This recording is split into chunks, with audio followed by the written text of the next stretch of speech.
Halleluja, qed nirpu, aħna din minn fuq, halleluja. Qed nirpu fuq ix-xitan permezz ta' Sidna Ġesu Kristu. Amen, grazzi mulej.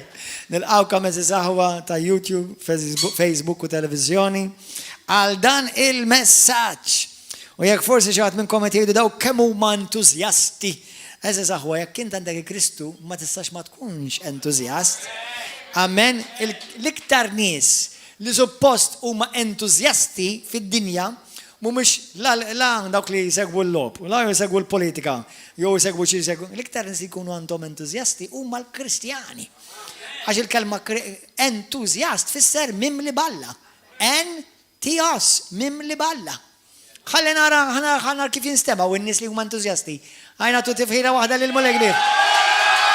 Halleluja! Amen. Amen, amen. Ek jinstemaw in-nies entużjasti. Nies mimlijin balla. Amen.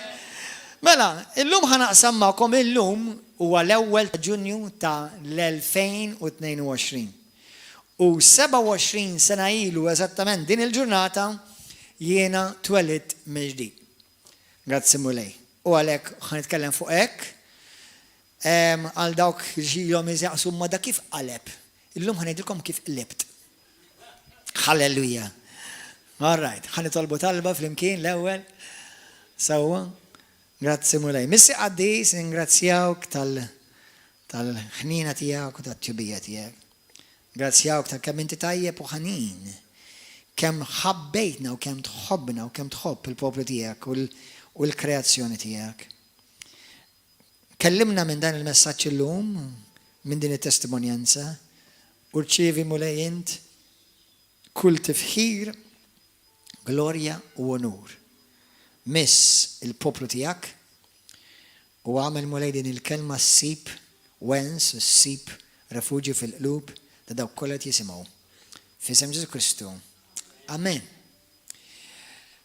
Fl-1995 fin-1995 jiena kont qed ngħix Houston, Texas. Għal dawk li intom smajtu xi dettalji minn din it-testimonjanza permettuli fuq xi affarijiet li ħan nirrepeti. Ovvjament, bħalma tafu, jiena twilit Malta, twilit ħaltarxin, u ġejt imrobbi ġo familja tajba, ta' morali tajbin, reliġjuża, kattolka, u kont imdorri mmur il-knisja kull weekend, kont nartaħat fil-ħodu, kont immur biħġari, u anka għamilt snin twal, peress li il-knisja u l-iskolja primarja fej kont immur nattendi, kienu vinċinti xiex, kont letteralment konna għaddi l-knisja, konna minn nisma l-qoddista fil-ħodu sa' xie 6:07 kienet dak iż-żmien, u mbagħad immur l-iskola. Il-Alla minn dejjem kont inħobbu, dejjem kelli xi tip ta' konoxxenza tiegħu, jiġifieri knowledge about him, però qatt ma kelli l-arfin ta' xi tfisser kollok relazzjoni mal-mulej. Dejjem kont nemmen li jiena jgħid f'reliġjon, reliġjon nisranija kristjana kattolika, ma kontx naf xi tfisser u laqqas jien qatt ma kont aware li jiena qatt smajt xandir fuq li bniedem għandu bżonn jitwieled minn ġdid biex isalva. Fl-1995 jiena kont qed ngħix ġewwa l-Amerika għax kont ballerin professjonist. U kont għaddej minn żmien diffiċli fil-ħajja tiegħi. Ir-raġuni li forsi xogħol minnkom ġieli smajtu għaddin il-biċċa. Dak iż-żmien jien f'Malta kont l-unika ballerin professjonist. Jiġifieri ittrenjajt professjonist għax jiena kont ittrenjajt Londra, kont bdejta Malta, però mbagħad mort Londra, irbaħt sew scholarship u sponsorship. U għamilt 3 snin Londra nitgħallem il-bale mit-8 ta' filgħodu sa il-5 ta' wara nofsinhar kuljum. 3 snin. Ma kellix qatra fett ġo ġismi. I was a lean machine.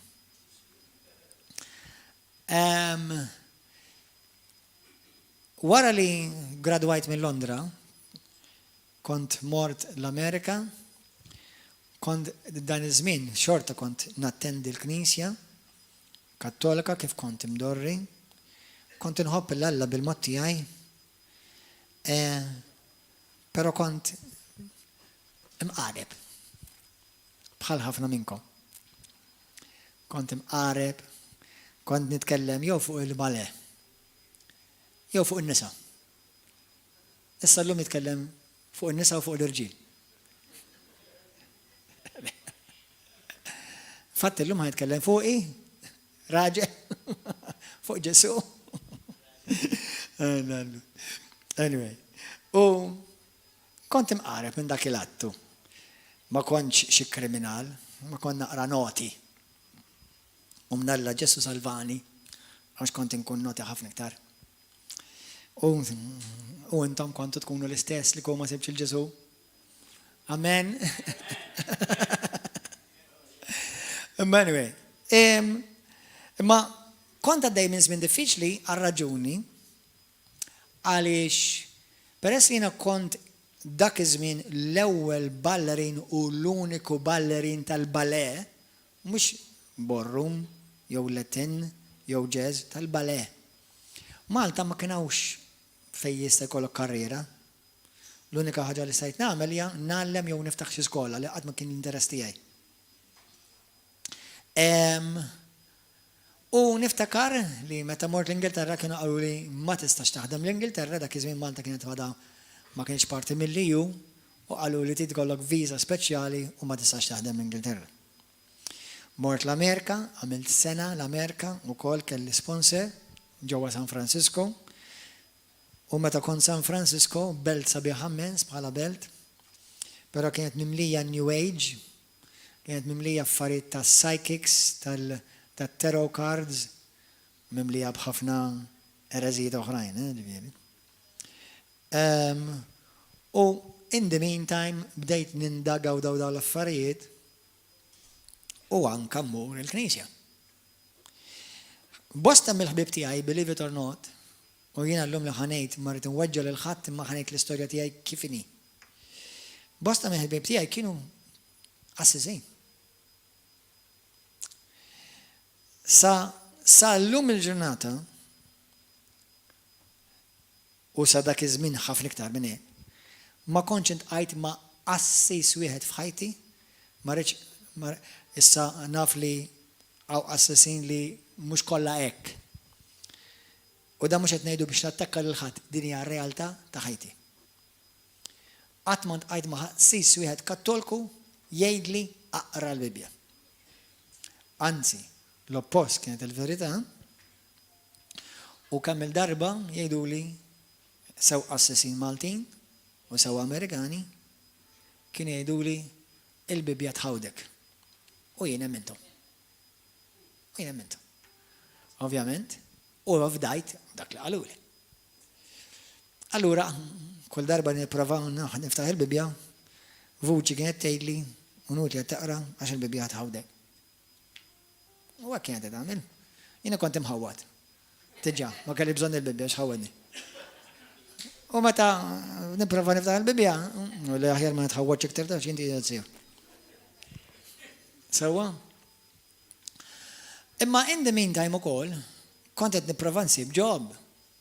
Immaġina int trejnjajt għall-astronawta imma Malta biss issa taħdem. Flimma bażi spazjali ħadd mur taħdem f'Malta. Naf xi tnejn jistgħu jisibulek job. Imma pija m'għandekx karriera. U jiena kont sibt li nifsi dik is-sitwazzjoni fejn kont l-unika ballarin professjonist tal-balè klassiku u Malta ma tistax toffri li xogħol. U għal xi wħud minnkom tgħid imma was the big deal. Le kienet big deal għalija. Tanti kienet big deal li letteralment f'moħħi ikkonsidrajt, meta ngħidlek konsidrajt, għaddi li ħsibiet ta' suwiċidju. Għaliex? Għax bdejt nirrealizza li jiena ħajti qatt ma nwettaq il-ħolma ta' ħajti. Isni twilit u l-iskop ta' ħajti huwa għal xejn. Muħan niskopra ħajdi. U l-unika nirringrazzja l-Alla li żammetni milli nagħmel suwiċidju u għalli ommi kienet dejjem biżżani bl-infern. U sewwa għamlet, għax m'hemm xejn fl-infern li mhux tal-biża'.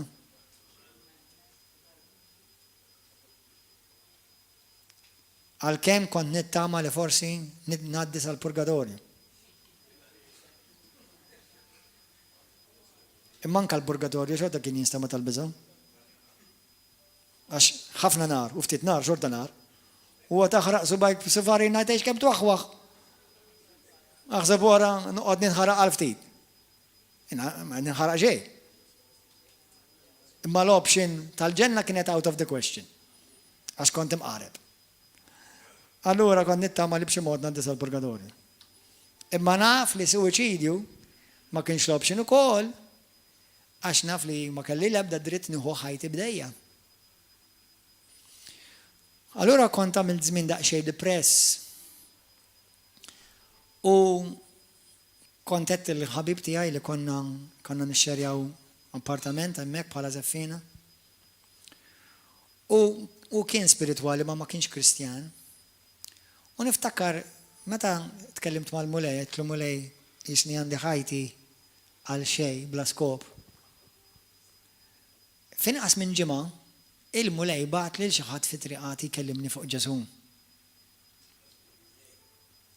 Grazzi mulej vera. Mhux grazzi f'biss, no? Super grazzi. Never ending. U l-ewwel persuna li ntqajt li actually bdiet tiżrar il-kelma kienet ċertu waħda li llum il-ġurnata għadha ħajja xfittixta fuq il-Facebook u għadha tgħix. Jisimha Margherita Neff. Kienet Messikana tgħix l-Amerika u kienet tħobb isfin. Kienet tiġi ommi ta' ġifieri. Imma kienet għamlet ħbieb miegħi, kienet ammiratni u bdiet tkellimni fuq Ġesu u fuq il-Bibja. Ma qatt ma waslitni li tgħidli kif għandi nsalva, kienet tgħidli kif għandi infittex il-mulej u naqra l-Bibja. Dik l-ewwel żerrija li bdiet tiżra fija di l-mara.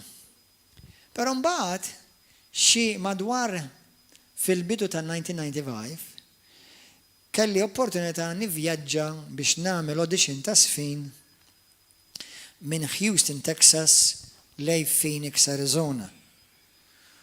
U l-vjaġġ kien ta' madwar 22 jew xi 25 sija vjaġġ.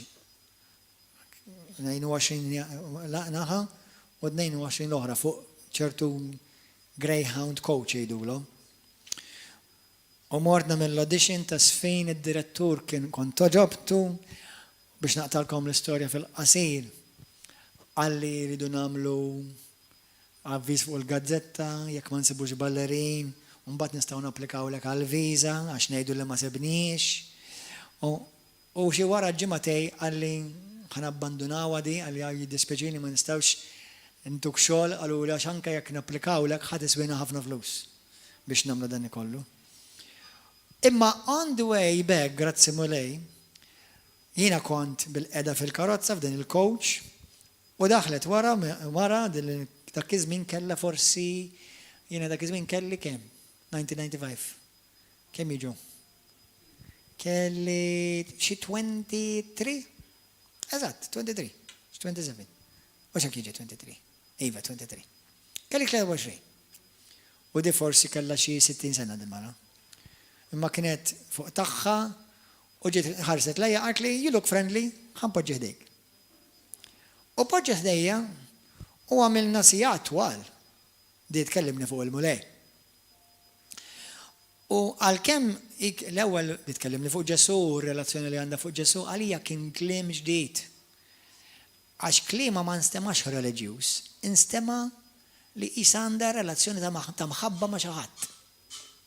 U d xaħat għal-kem smajt bieħ, ma nafux kif tafu di.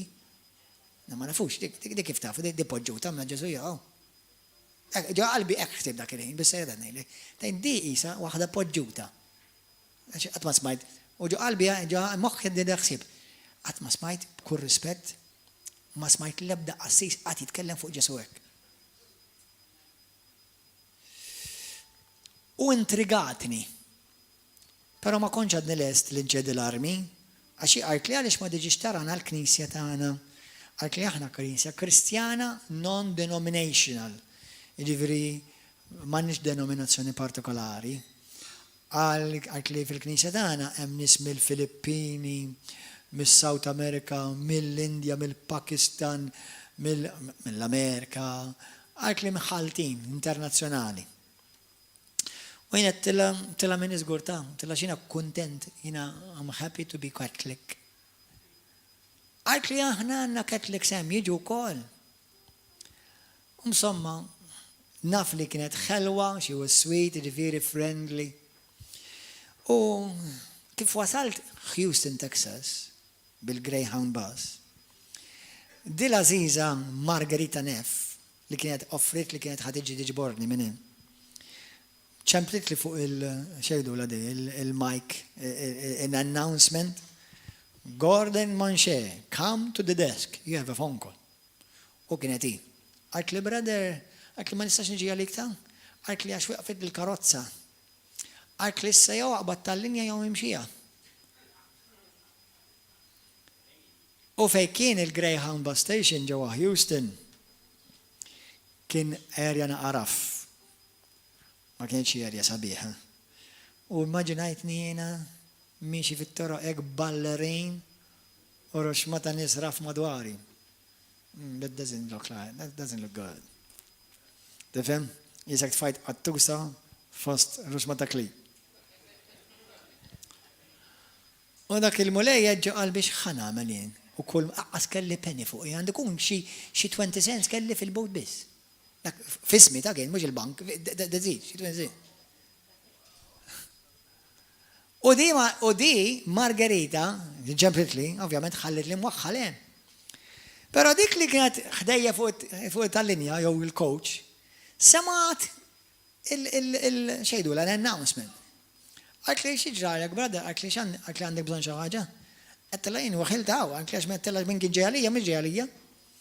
Għak li tħabber rasek xej, għak li s-san waslu kaħna, waslak jiena u t-tifla tijaj ġejalija waslu kaħna. Kienet swid il-mara, dara kienet vera swid. Kem tamel differenza meta aħna inxandu l-verità u speċjalment meta titkellem one-on-one. L-imħabba aħwa. U mux titfaxxandar biss il-Kristu maturi il-Kristu.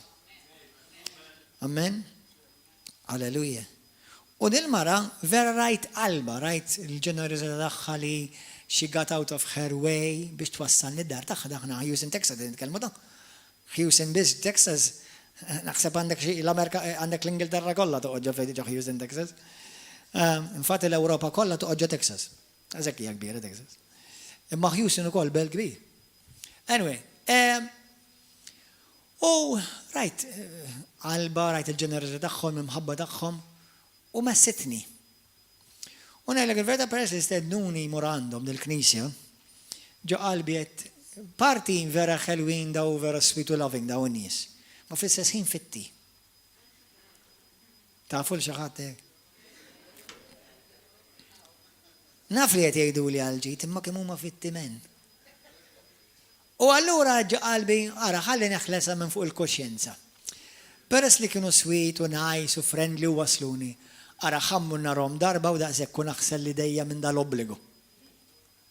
U kif nidħol ġod il-komunità ta' madwar 50 ruħ biss kienu.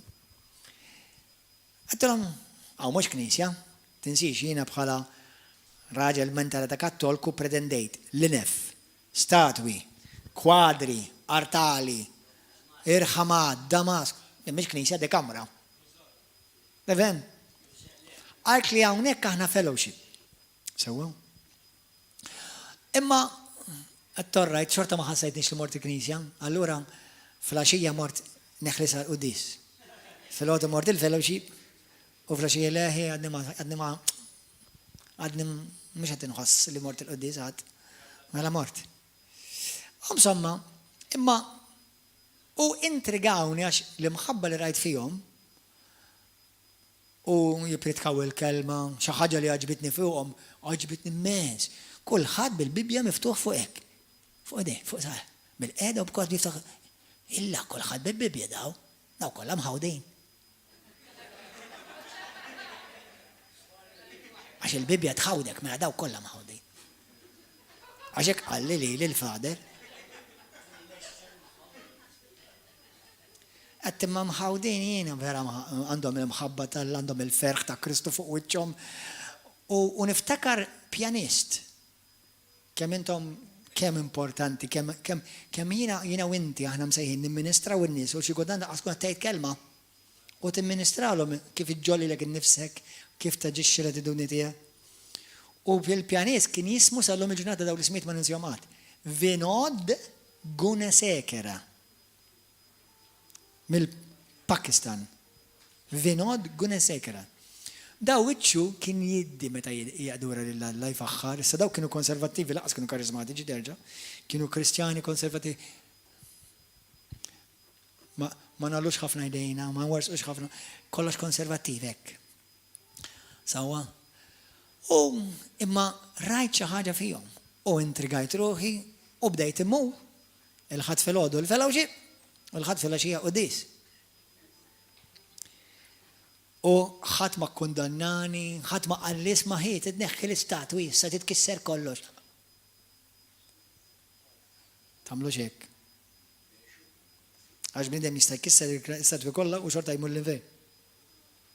Jekk ma tibgħatux qabel int. Allura x'ġara.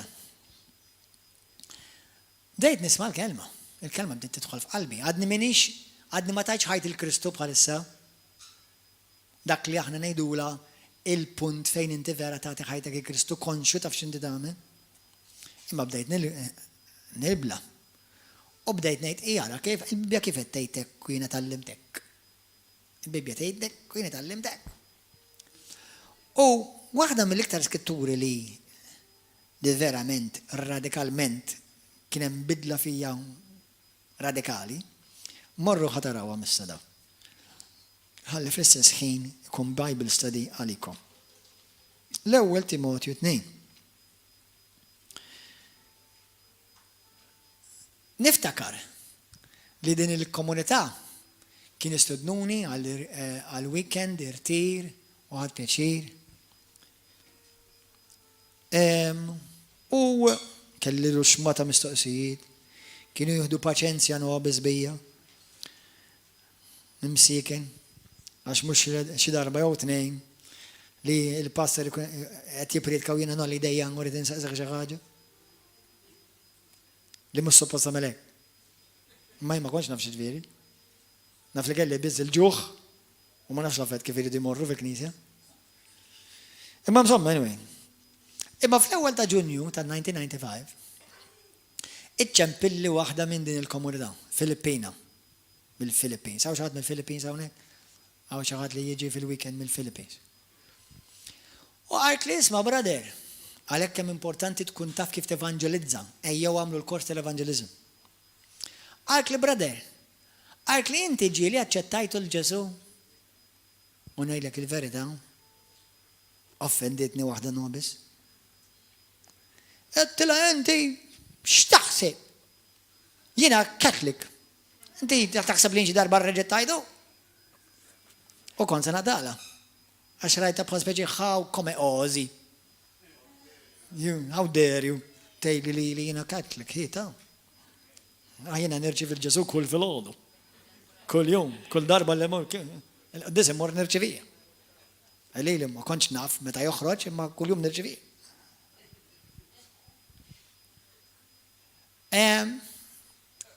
Nirċivih naf meta jitlaq ma namx.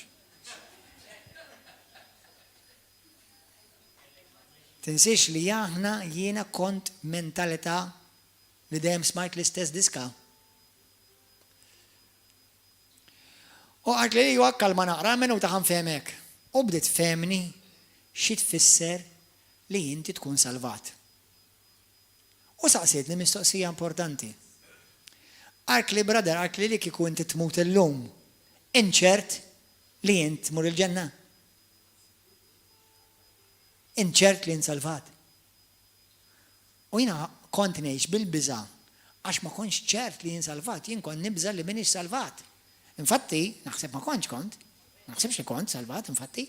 Issa ma nafx jista' jkun, għax jiena ma nidnekx li għax bil-fors ma jkollokx dik il-ġurnata partikolarment is-salvat, Għax nemmen li hawn nies li kibru fil-fidi mhux għamlu dik il-drastic change fil-fidi. Imma niftakar femitni u kien l-ewwel ta' Ġunju bħallum 27 sena eżatt. U dakinhar tant ħassejt ta' ċara f'qalbi u tant bżajt u fraħ fl-istess ħin. Bżajt għax irrealizzajt li min is-salvat. Għax kont kif qed tgħid li l-Bibja min is-salvat. Skont l-Iskrittura ma kontx għadni salvat. U jiena tallimt li tista' tkun viċin, imma xorta tkun il-bot. Jekk bħal ma ġieli nħobb ngħid, timmissjax il-vapur b'8 minuti jew b'8 sigħat, il-vapur xorta timmissja. U nofs verità xorta tibqa' gidba. Half truth is still a lie. Allura niftakar fl-ewwel ta' Ġunju fil-appartament ġewwa Houston, Texas, inżilt tal-kub ta' ħdej sodda u għetlu mulej salvani. Għetlu ma nafx hekk qatt għamilta din talba f'ħajti, ma nafx hekk qatt għamilta din id-deċiżjoni konxja, għetlu mallum nafx nagħmel. U ktibt fuq id-diary għax tant ħatta bis-serjetà, għetlu mulej jekk inti tiktibx fil-ktib tiegħek, jiena ktibta fil-ktib tiegħek. Fl-ewwel ta' Ġunju jiena tajt ħajti lil Ġesu Kristu uffiċjalment, that was the day. Issa min jaf kemm il-darba Ġesu Kristu għetlu inti l-mulej. Number 1 fil-kredu wkoll konna ngħinuha, imma tinsix li jiena ħafna drabi sakemm niftakar il-kredu konna ngħidu pappagal. Allura jekk inti ma tgħidux b'rivelazzjoni, xorta ħadmu bil-kredu l-infern. Ifhimni sew jiena ngħidlek, imbilli tgħid talba tal-pappagal ma jfissirx li nsalva. Għax m'hemmx rivelazzjoni. U jekk ma jkun hemmx rivelazzjoni, m'hemmx transformazzjoni. Għalhekk ħafna jmorru qudies, knisja, komunità u jibqgħu jazzu fid-dnub u fl-injoranza spiritwali għax m'hemmx rivelazzjoni. Imma mans li kelli rivelazzjoni, il-mulej fetaħ li għajnejja, uj, jiena nista' nkun salvat. My God, min iżgur minix, mela ħana mela nkun żgur.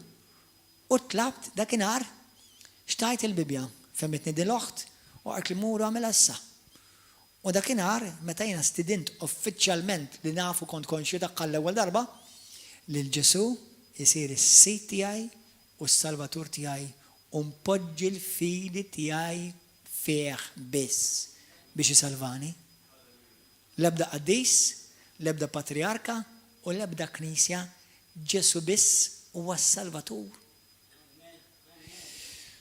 U meta tallimt li jiena u inti jiena rrid insalva bil-fidi u mhux bl-opri, mhux kemm jiena tajjeb jien, jew x'nagħmel jien, jew kemm nagħti flus, jew kemm nagħmel opri tajba, jiena kont nemmen li jekk tgħix ħajja tajba tmur il-ġenna.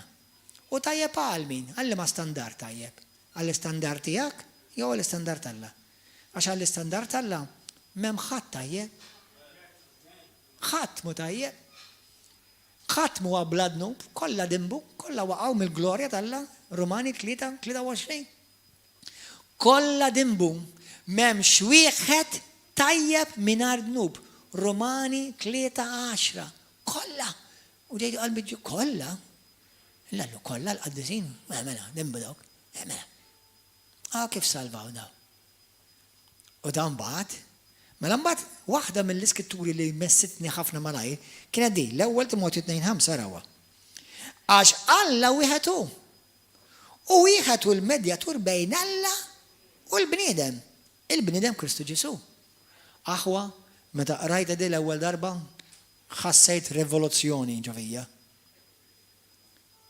Għax jiena ġejt mallem bħala ħafna kattolċi li mhumiex malma sew, imsieken, għax fdaw bniedem minn flok fdaw il-Bibja. Fejn inti għandek il-medjatur San Giuseppe, il-San Ġuda Taddew, il-Madonna tal-Ġibla, il-Santa Teresa, il-Santa Rita, u daw il-medjatur, daw kollha medjaturi. U l-Iskrittura tgħidlek li medjatur wieħed biss. U għad il-Jesus, have mercy Lord. Medjatur wieħed biss, mela dawk xieħbtu l-oħrajn. Made in Rome, qalbi. Made in Rome. Għax medjatur wieħed biss. M'hemm ħadd ieħor li jista' jwaslek għand Alla ħlief Kristu Ġesu. Lebda qaddis, lebda patrun, lebda pastor, lebda papa, lebda isqof, Ġesu Kristu li bentalla l-ħaj biss jista' jsalvak.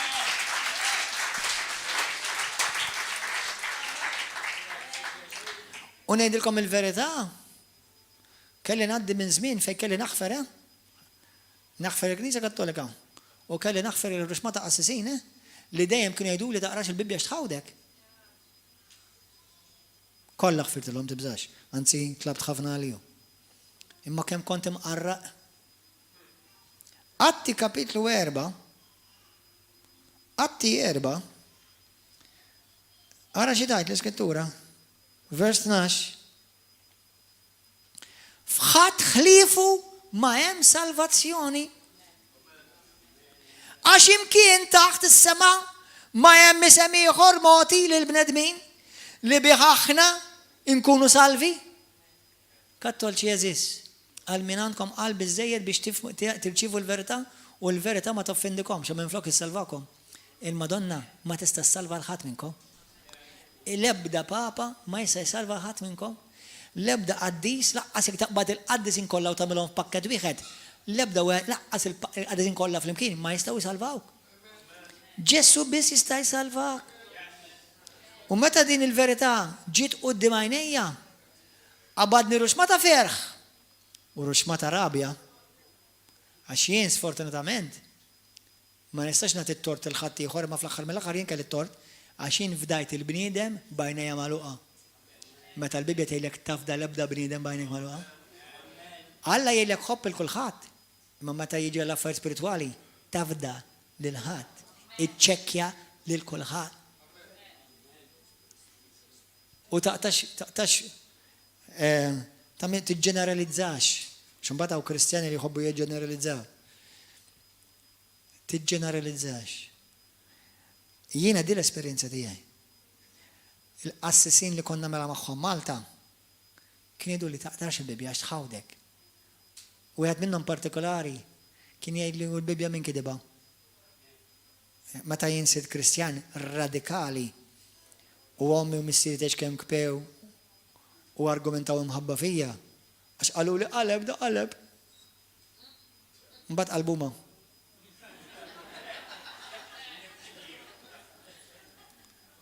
Għax meta Ġesu jidħol, jaqliblek kollox, la mara kollha jaqlibilek.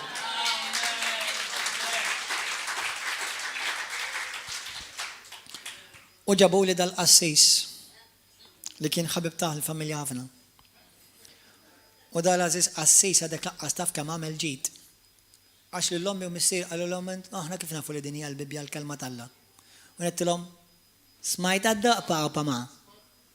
Tara minn qed imexxikom? U missieri u għammi ċassaw u dbelħu.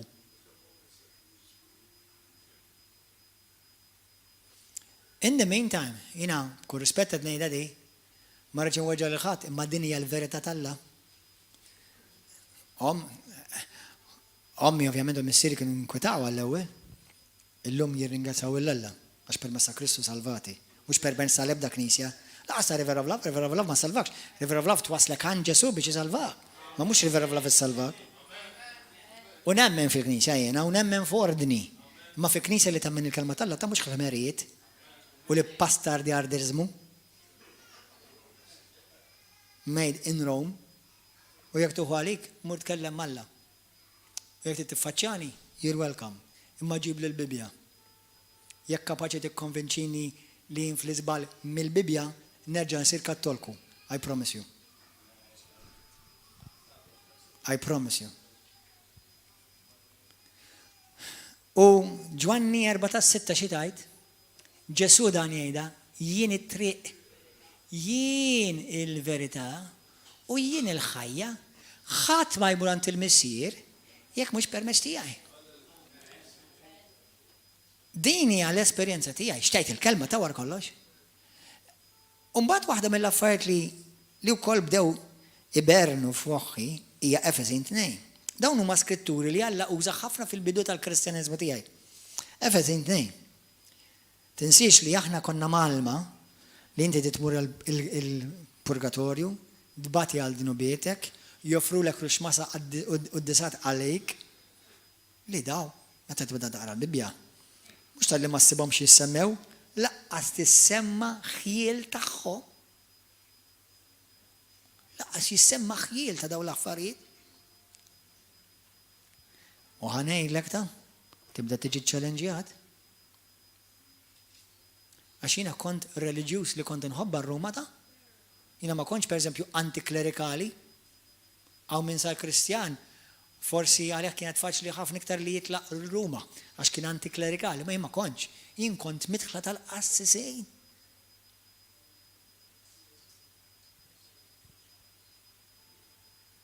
Kont midħla tal-Knisja, kont imur qudies kull jum. Da mhux messaġġ kontra l-Knisja Kattolika biex ħadd ma jifhimha ħażin. Imma għal min iħobb il-verità, jekk għandek mħabba għall-verità, mur qalbel xed tisma'.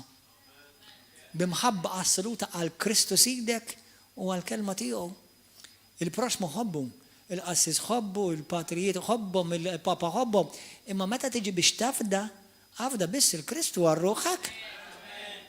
Mela tafda bnini? Laqqas li da.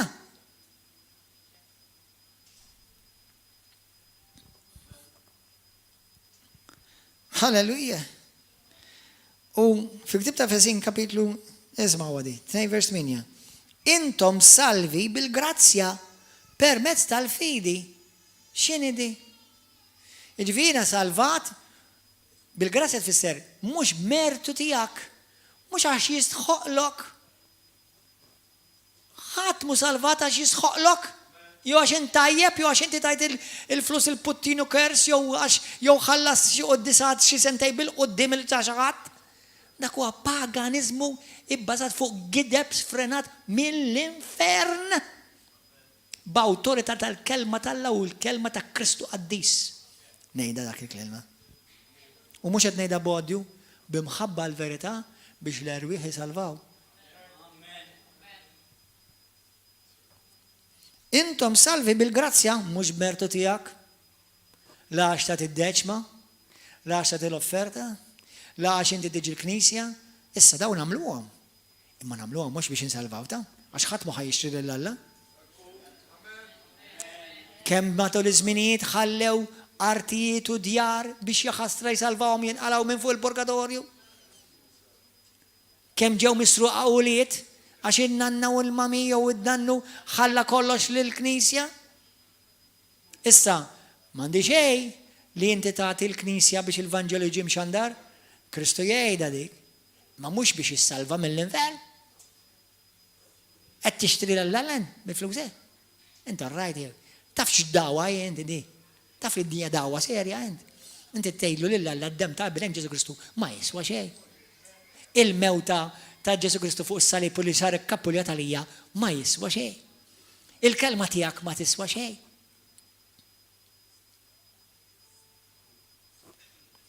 Intom salvi bil-grazzja permezz tal-fidi, ġifieri għax emmint.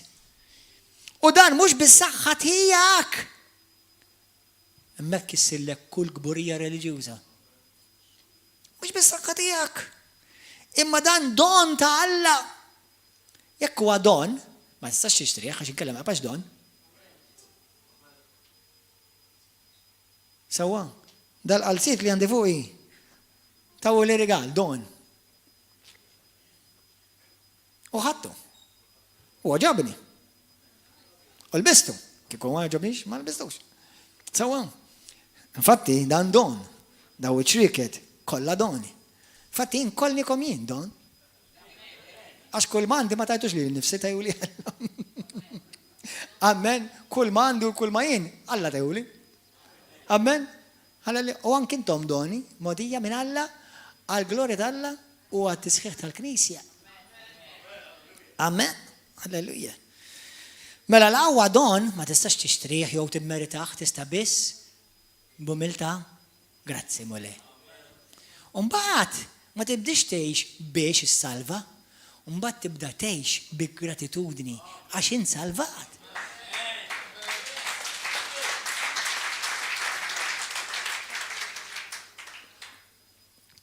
Salvazzjoni ma tistax tixtriha, ma tistax timmerita, Jiena ma naħfirx biex Alla jaħfirli, jiena naħfer għax Alla ħafirli.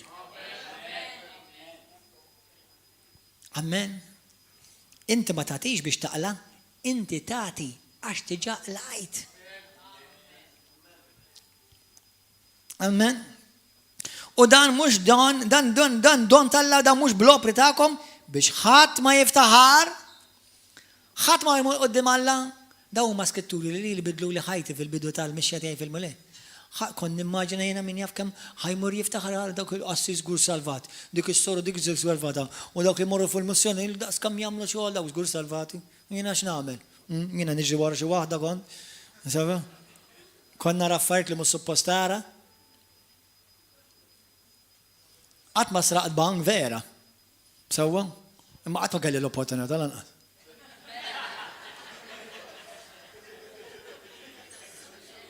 Sewwa?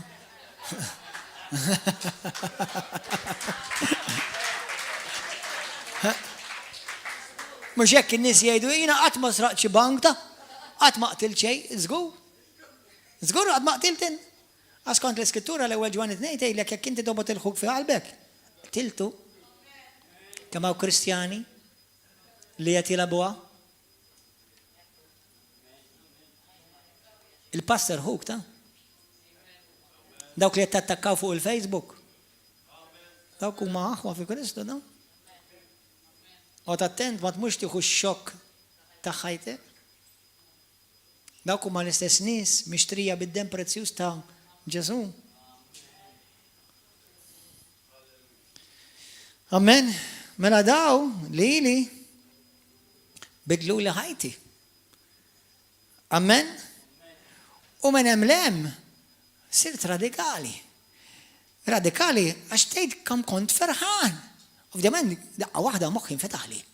Mela jekk jiena kont mitluf, mela daw kollha mitlufin. Daw ħadd minnhom mill-affarijiet huma salvat.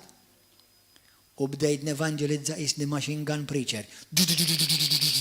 Inti salvat, inti tmur il-ġenna għara ma tmurx u konti nitlob, konti immaġinaw konti mur il-bar qed nisfe. Hallelujah, xanna raba sukku daraba touch Lord Jesus għed nisfe. Gordon, pay attention. Hallelujah. Amen. U konti mur l-studio u nevangelizza. Ma stax niqaf nevangelizza. Jekk kelli revelazzjoni li daw ser l-infern. Jew Ġesu vera dak li qal jew Ġesu ħmarija. Ħrafa. U jekk Ġesu dak li qalu vera, tafx qal Ġesu? Li ħafna qed jintilfu da mhux ftit.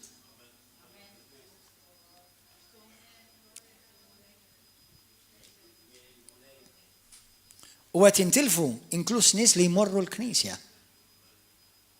Li mlew għajnom għax jina mmur l-Knisja. Jien immur l-Qoddis. Aħwa, fejt mur tisma l-kelma talla, vera l-kelma talla ma, tajjeb. Imma int, Ġesu, int għajt miju. Etlu. Konxu etlu, konxu ġdarba fejn int etlu Ġesu. Ejja f'ħajti, din għamil ta' deċiżjoni f'ħajti. Imma tittejda minn qalbek, ta' u tinsiex, jina kon darba saqsejt wara li kelli dell-esperjenza. Jina kelli ħabib Assis hemmhekk, he was very sweet. U kif kelli dell-esperjenza? Għajnej ovvjament dew jinfetħuli. Morru fl-ewwel Ġwan 5.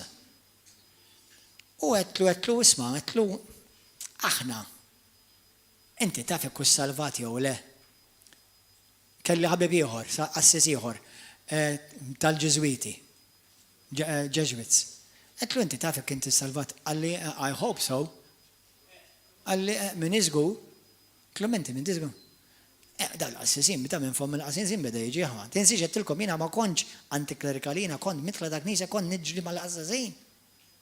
U daw l-istess Assasin li nakon naf dan dunajt li ma jafu xej. I'm sorry to say that it's the truth. Almenu mill-Bibja ma kienu jafu xej.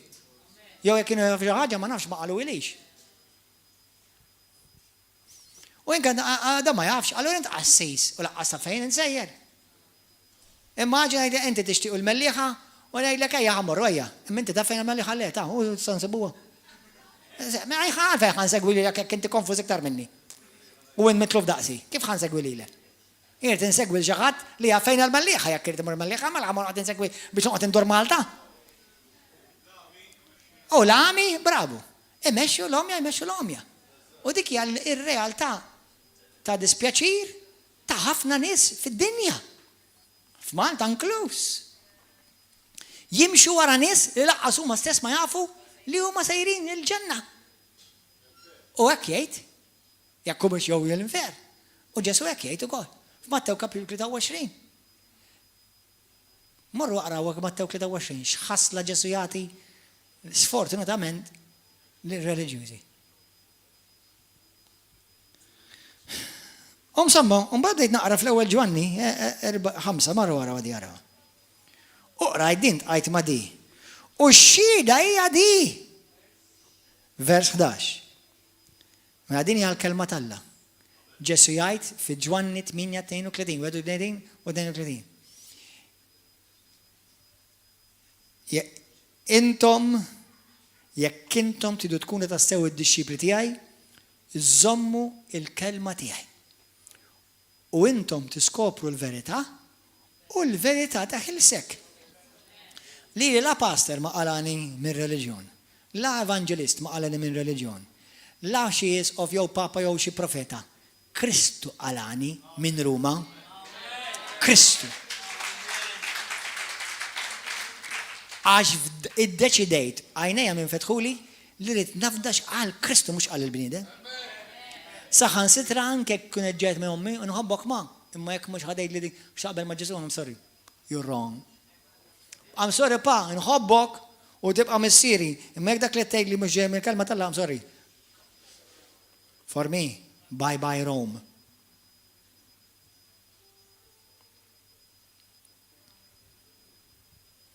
U wara xi tajt l-Iskrittura għal min irid jemmina għax il-verità teħilsek. Ix-xhieda hija din li Alla tagħna l-ħajja ta' dejjem mhux ħajtina tajna diġà. U din il-ħajja tinsab f'ibnu. Min għandu liben għandu l-ħajja. Min m'għandux liben ta' Alla m'għandux il-ħajja ta' dejjem. Oh my God. Mela tista' tkun raġel tajjeb u xorta tintilef. Tista' tkun reliġjuż u xorta tintilef. Tista' tkun Buddista tajjeb, Musulman tajjeb u xorta tintilef. Tista' tkun Kattolku tajjeb u jekk binti xi mwieled miġdi u għandek vera l-Kristu f'ħajtek, relazzjoni u mhux reliġjon, xorta tintilef. 13. Dan ktibtu lilkom li temnu fl-isem tal-iben tal-Alla biex tkunu tafu. Mela nista' nkun naf. Mela m'għandix għalfejn ngħix ħajja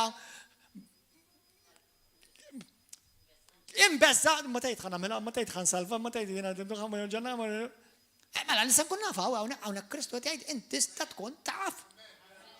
Hemm miktub inti tista' tkun taf li għandek il-ħajja ta' dejjem. Tista' tkun taf li ismek huwa miktub fil-kiteb tal-ħajja. Tista' tkun taf li d-dubitek huma maħfura. Tista' tkun taf li insalvat. Mhux bħalma qalli dak il-povru qassis li kont ħabib miegħu. Ma tistax tkun taf, ħadd ma jista' jkun jaf. Mela l-Bibja l-fejda.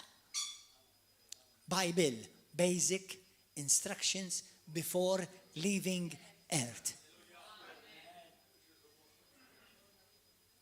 Mela nista' nkun naf. Mela min għandu raġun? Il-qassis jew il-Bibja? Il-Bibja għandha raġun. Għax di għall-verità. Din ktibtu lilkom li temnu fl-isem tal-iben tal-Alla biex tkunu tafu, tistgħu tkunu tafu li intom għandkom il-ħajja dejja ta' dejjem. Tista' tkun taf. U mbagħad Rumani kapitlu 10. Rumani 10. U innotaw kif l-Iskrittura titkellem dejjem fl-affermattiv dan. U dal-qassis li kont ħabib tiegħu jiena dak iż-żmien. Qedlu ma ħanejdlek ismani. Qedlu tista' tgħidli aħna il-Kattolċi, għax kont għadni nara li nnifsi bħala Kattolku ta' Ruma dak iż-żmien. Għaliex nitolbu l-qassisin, il-qaddisin u l-papitu? Għax dawk skont it-tradizzjoni tal-Knisja, dawk id-din iktar viċin tal-Alla u jieħdu t-talb tagħna jwaslu mill-Alla. U meta saqsejt il-pastor tal-Knisja Kristjana għalli ma qali xejn, għalli jaqra. Qrajt l-ewwel Timotju 2:5. Hemm medjatur wieħed bejn Alla u bnedmin. Kull meta tolbu lill-Alla l-missier f'ismi jagħtihulkom. Dak kien basic, għalija llum basic. Dak iż-żmien kien biċċa laħma daqsix steak. Dak iż-żmien. Tinsix jien kont reliġjuż omri kollu.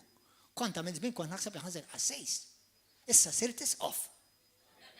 U mbagħad sirt papa għax kelli żewġ tfal. Halleluja. Sewwa. Thank you Lord. Jekk xi ħadd jgħidlek kemm intom tqerru għand il-qassis jgħidulhom aħna mmorru dritt għand il-isqof. ċajta, Kristjana Kattolika. Anyway, halleluja. Isma'. Amen. U mbagħad saqsejtu oħra, qedlu isma', qedlu Fader, li mbagħad skoprejt Mattew 23 vers 9 laqqas tista' tgħid il-ħadd Fader. Qed oħra għodda mal-oħrajn dik. Ma tistax tgħid Fader. Issa jiena nemmen fil-missirijiet spirituali, imma skont Pawlu l-ewwel Korintin kapitlu 4 vers 13 tgħidlek missier wieħed biss kollok spirituali. Eluf għalliema. Ma missier wieħed. Dak li weldak fis-saltna u dak li kabrek fis-saltna, dak ikun spirituali. Il-missier tiegħek. U laqqas li ma toqgħod tgħidlu Fader law u Fader le. Issa tista' tirreferi għalih bħala dak huwa missier spirituali, imma l-Iskrittura xi sejħilhom? Pastors. Pastors rajja. Sewwa, imma ħin għadi ma kienx dik kienet biss ċerje, għax kien hemm rux ma tofra oħra. U mbagħad qedlu ma għaliex aħna nagħmlu hekk u nagħmlu hekk. U raġa' għamilli. Għalli għax skont it-tradizzjoni tal-Knisja tagħna aħna nemmnu u kif kull darba li nsaqsek xi ħaġa u jgħidli skont it-tradizzjoni l-Ispirtu Santu beda milli kara tin tradizzjoni. Ġivi dan qed mexxini fuq it-tradizzjoni, mhux fuq il-Bibja. Mhux fuq il-kelma tal-Alla. U meta saqsejt il-Kristjan jew il-pastor għalli brother ħjara xtejt il-Bibja. Ma għalix iġġilet mal-Knisja Kattolika joqgħod jarhom ta' ma le. Għalli mixi fuq il-Bibja. Sirt naf il-verità u l-verità waħda ħelsitni.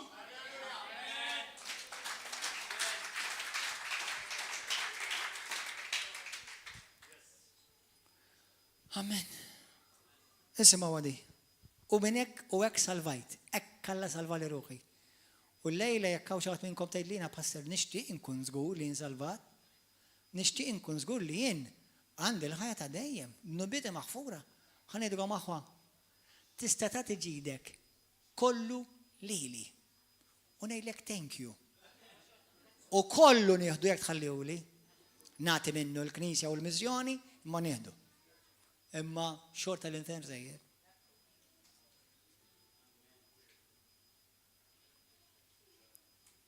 Issa kien Kristjan u tagħmel opra tajba, Alla jbirkek tagħha dik. Imma l-ebda opra anka tajba ma tista' salvak. Iżajja 64, vers 6, 5-6 xtajt.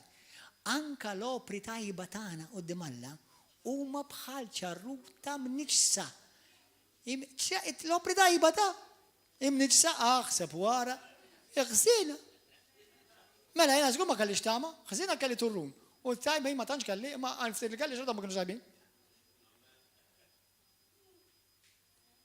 Mbagħad tinduna li mhux sab xejn il-mulej jgħidlek biex tidħol fis-salta tidħol bħal tfajjel. Għax tinduna li inti mhux bis-saqqa tiegħek. Għalhekk salvati bil-grazzja u mbagħad tibda tgħix bil-grazzja, mhux imbagħad salvati bil-grazzja u nibda ngħixu bil-liġi. Tgħix salvat bil-grazzja u tgħix bil-grazzja. Pawlu jgħid dak kollu li jien permezz tal-grazzja tiegħi. Permezz tal-grazzja tagħla dak li jien. U dak li nagħmel permezz tal-grazzja tagħla. Il-grazzja tagħla taħdem fija mhux jien. Illum nagħti glorja lil Alla li rajt eluf ta' nies kera salvati. Il-maġġoranza naħseb tagħkom kollha permezz ta' dan il-ministeru salvajtu ruħkom. Mhux jiena salvajtkom u laqqas il-binja, Smajtu l-verità. Il-verità daħlek f'qalbek, il-verità salvatlek ruħek.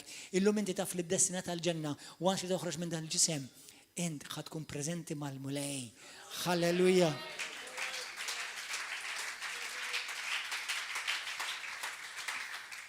Ismaħħa kif is-salva tkun taf li insalvat. Ħa nitolbu wara di. Morru vers 8. Romani 10 vers 8. Xi tajt l-iskrittura għamlu highlight dik. Xi tajt l-iskrittura mhux jgħid il-pastor, jew jgħid l-isqof jew il-papa. X'tajt l-iskrittura? X'tajt? Il-kelma qiegħda ħdejk. F'ommok u f'qalbek. Jiġifieri il-kelma tal-fidi li aħna nxandru. Għax jekk inti stqar f'ommok, Ġesu u l-mulej. U temmem b'qalbek li Alla għajmu mill-imwiet, int is-salva. Dik weda. Jekk temnu vera b'qalbek dan, u tisqar b'fommok vera minn qalbek, Alla wedek li inti tkun salvat. Wieħed jemmen f'qalbu biex ikollu l-ġustizzja, ġifieri jiġi ġustifikat u maħsul minn dnubietu. U jistqar b'xufteħ biex ikollu salvazzjoni.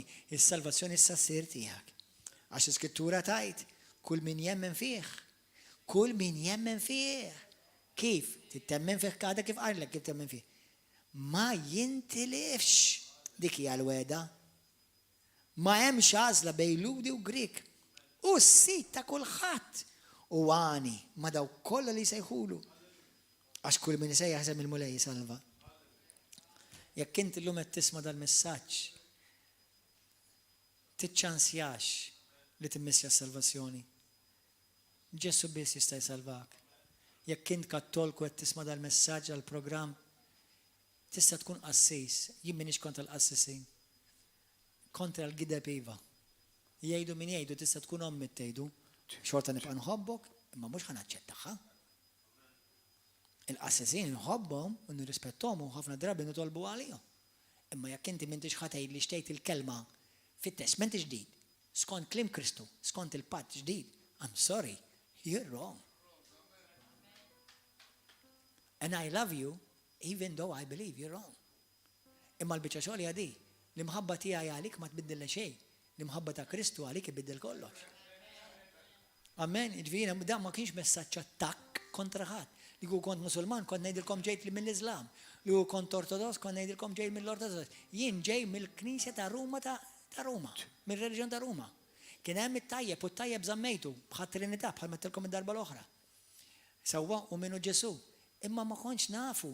U sfortunatament qatt ma ntqajt ma' nies sa 23 sena li għalmuni kif nista' nsir nafu. Għaliex? Għax kellu kompetizzjoni Ġesu, kompetizzjoni ma' Marija, ma' Santa Teresa, ma' Madonna tal-Unzjata, ma' Madonna tad-Dutrina, ma' Ġesu Kristu Re tal-ħara ġdid, ma' Ġesu s-Sultan, ma' rux ma ta' u dawn rux ma ta' titoli u qatt ma ta' fejn int ma' Kristu.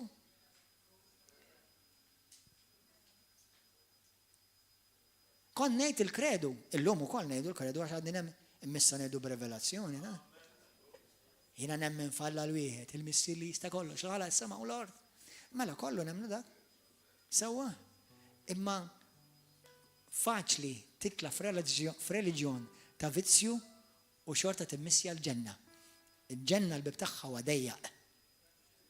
U tittaddi biss permezz ta' Ġesu Kristu li tkun tafu u iktar u jaf lilek, tkun jafu lilek. Għax inti ma tidħolx ġodar jekk kaftili, inti tidħol ġodar jekk jien naf lilek.